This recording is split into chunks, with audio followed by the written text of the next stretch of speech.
Good morning, everyone. I am so excited to be here with you today. In the United States, it is the day before Thanksgiving.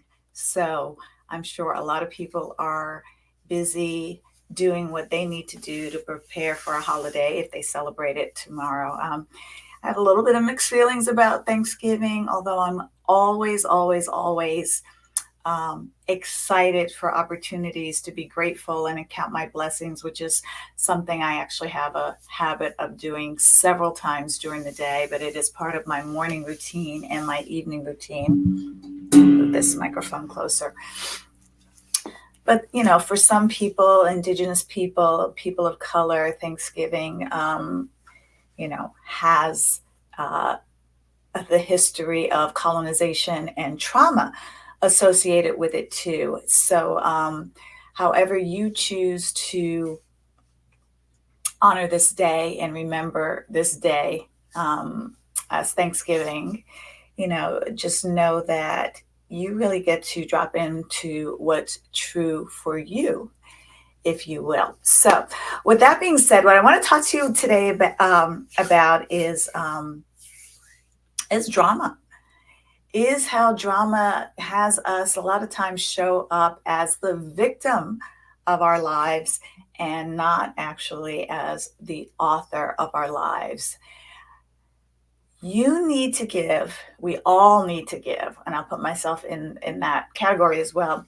We need to give more time and attention to building our dream life than we're giving to the drama in our life. Life will keep on lifing. There will always be drama. There will always be things that we need to do, take care of. There's the day to day living of our lives, and there's also the unexpected, what comes up for us that we didn't anticipate or expect, or we need to pay attention to. And a lot of times we tend to give more attention to the drama of our lives instead of being intentionally building our dreams and our vision for the future.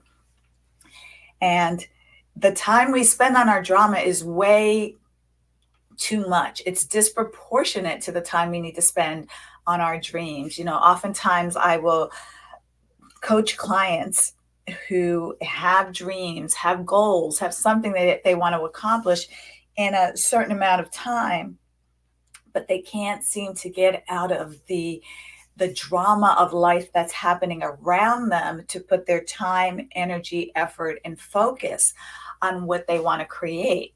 So if you want to have something different in life, you maybe, well, maybe is not the right word. You have to do something different. And I'll say that again.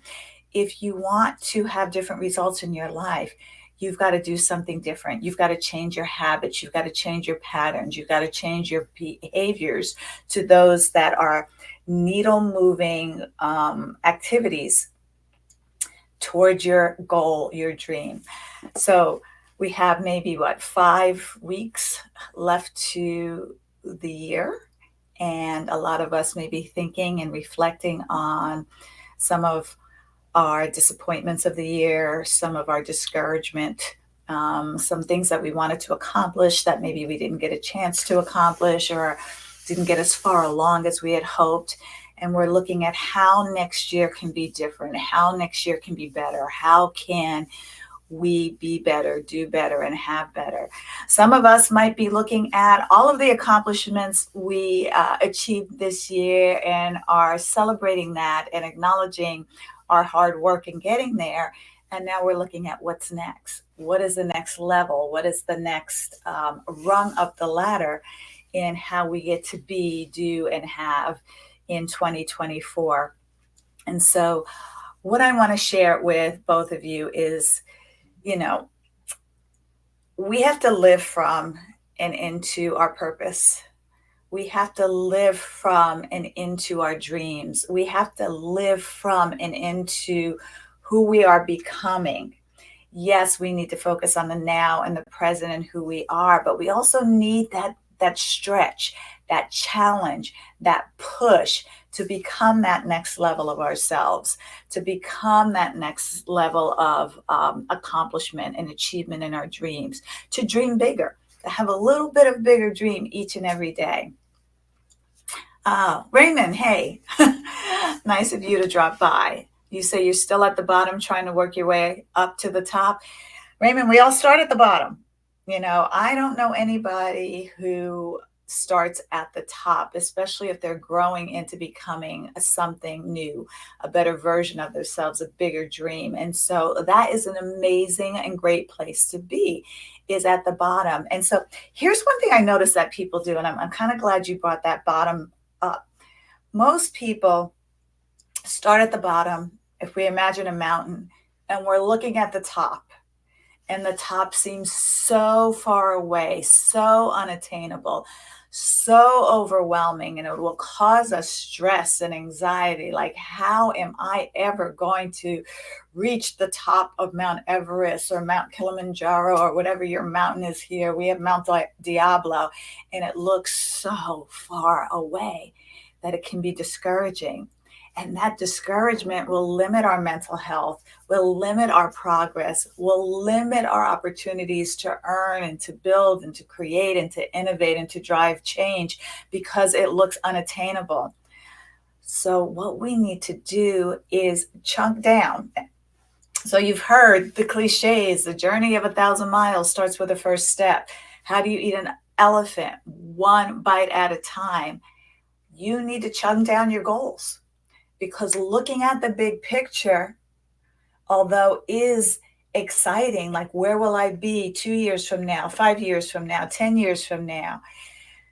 But sometimes when you start at the bottom and you're looking at the top, it can get overwhelming. And then you're giving into the drama, the discouragement, the fear, everything that will mess you up mentally, if you will. So my coaching, when someone works with me, we actually break down the big goals into actionable steps, and we work backwards. We kind of reverse engineer it. You want to get to California from New York. And this is exactly what my husband and I did when we drove cross country from New Jersey to California. We set destinations. It was way back in the day when the GPS was new. It was this Garmin. And I remember getting my husband that for Christmas, because we left right after Christmas. And he was still my boyfriend at the time. And what we did was we looked at, all right, how many miles do we really realistically think we can drive each day? And what state would that put us in? And what we did was we got on Priceline, we picked a hotel in that state, and then we set the GPS to that spot. That was the first leg. Then we did the second leg. We did that for about 7 days. I think it took us 7 days to drive cross country. And, at one point, I think we got stuck in a snowstorm in Flagstaff, Arizona. That was fun. Anyway, I digress. My point is, we didn't set the GPS to say New Jersey to California, and it maybe would have said, okay, in 24 hours, you'll be there. That would be like, oh, we're going to go 24 hours without stopping, without taking breaks, without eating, and going straight through. That sounds overwhelming. We can't do it. But what we did was we did it in, I think, 200 to 300 mile chunks, if I recall correctly. It was a while ago. And eventually we made it to our destination. And each day we got a little further along, a little further along, a little further along. And so when we look at success in our lives, sometimes it can be overwhelming and seem impossible, especially when things don't work out and that discouragement takes over to mess us up. But know that when you trust the journey, when you set your goals in incremental chunks, trust that you will get to your destination if you stay on the path. Now, you may be saying, Eva, sometimes those paths have detours. Sometimes there is a snowstorm. Sometimes there is road construction. Sometimes we have to take a detour. That's life happening, and life will keep happening on your journey. And all I can say is, sometimes on a detour, you find a prettier path. It may take you a little longer. It may take you out of the game, but it shouldn't take you off of your track, off of your destination. And so look at the detours in your life as icing on the cake in your journey. What is it you need to learn? What is it you need to grow into? How can you use these discouraging, maybe disappointing opportunities to become a better version in yourself? And always remember to make your learning greater than the experience. So if the experience is not a pleasurable experience, make the learning from that experience what drives you and what keeps you moving on. And always remember, your dreams have to be bigger than your drama.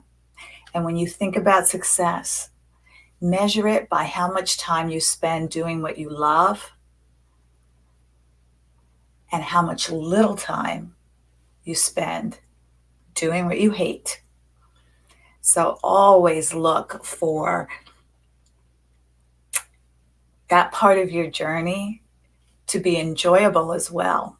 Because I have to tell you, in the coaching world, there are a lot of coaches that push, grind, hustle, hustle. That doesn't look or feel attractive, and it can feel exhausting and disappointing, especially when you start to compare yourself to others who may be on a journey as well and getting closer to their destination than you are.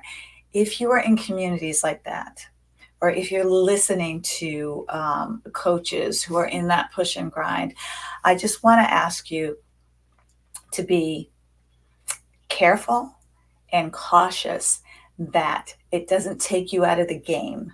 The comparison energy doesn't take you out of the game. The looking at, well, they're already in, New Mexico, and I just hit, Ohio on my journey cross country. I want you to focus on the step you're in and be confident in your belief in your ability to figure things out, because that is the true definition of confidence. Your belief in your ability to figure things out, no matter what detours or roadblocks are on the way. So make the drama of the detours a learning experience from you, and don't focus heavily on the drama. Keep moving forward towards your dreams and towards your goals, and don't let your drama take up more time than your action towards your dreams, goals, and your vision that you have for your life. So, anyway, with that, I am going to wish you all a wonderful, wonderful rest of your week, whatever it is you're doing. If you're with family on Thanksgiving, if it's a holiday that you don't bother with, whatever it is for you, know that it's always a good time to be grateful for all the blessings that you have in life, no matter what day of the week it is and what time of the month it is. So with that, I will bid you goodbye. And if you joined later, please go back and watch from the beginning. I guarantee you're going to get some nuggets for your life. So everyone who said hello, Christina, Allison, Raymond, thank you for joining. Thank you for joining live. And I appreciate you. I appreciate you being here. Brandon, I can see your hair. Okay. Whatever that means. And have a great day, everybody. Bye-bye.